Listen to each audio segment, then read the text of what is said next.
இந்த சத்தான காய்கறிலாம் ஏன் இவ்வளோ வேலையை கொடுக்குறதுன்னு தெரிலங்க.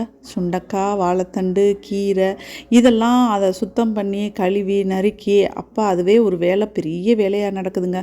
இன்றைக்கி சுண்டக்காய் தான் சமைக்க எடுத்திருக்கேன். சாதத்தில் போட்டு பிசைஞ்சு சாப்பிட்றதுக்கு புளி ஊற்றி கொஞ்சமாக துவரம்பருப்பு போட்டு வைக்க போகிறேங்க. நான் கொடாம்புளி யூஸ் பண்ணியிருக்கேன். இது ரொம்ப சத்தானதுன்னு சொல்கிறாங்க. உங்களுக்கும் கிடச்சிச்சின்னா சமைச்சு பாருங்கள். டேஸ்ட்டும் சூப்பராக இருக்குது.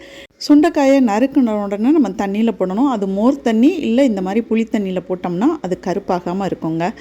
நல்லெண்ணெய் யூஸ் பண்ணியிருக்கேன். 2 ஸ்பூன் நல்லெண்ணெய் விட்டு 1/4 ஸ்பூன் சோம்பு, 1/4 ஸ்பூன் வெந்தயம், ஒரு 10 மிளகு, கருவேப்பிலை போட்டு தாளித்து அதுக்கப்புறம் சின்ன வெங்காயம், 2 வெள்ளைப்பூடு, தக்காளி போட்டு இதெல்லாம் வதங்குறதுக்கு உப்பும் மஞ்சத்தூளும் போட்டு வதக்கி விட்டுட்டு அது கூட நான் மிளகாத்தூள் 1 ஸ்பூன், மல்லித்தூள் 1 ஸ்பூன் போட்டிருக்கேன். நீங்கள் சைடிஷ்ஷாக மட்டும் சாப்பிட்றதுனா மிளகாத்தூள் மட்டும் போதும். நான் குழம்பு மாதிரி பெசரி சாப்பிட்றதுக்காக மல்லித்தூள் போட்டிருக்கேன்.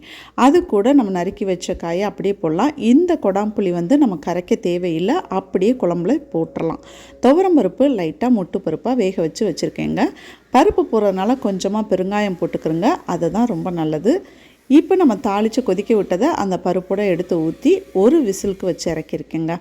சூடாக இறக்கிட உடனே கரண்டியை வச்சு நல்லா அப்படியே கிளறி விட்டோம் அப்படின்னா நல்லா அப்படியே ஒரு மாதிரி கடையல் மாதிரி வந்துடும்.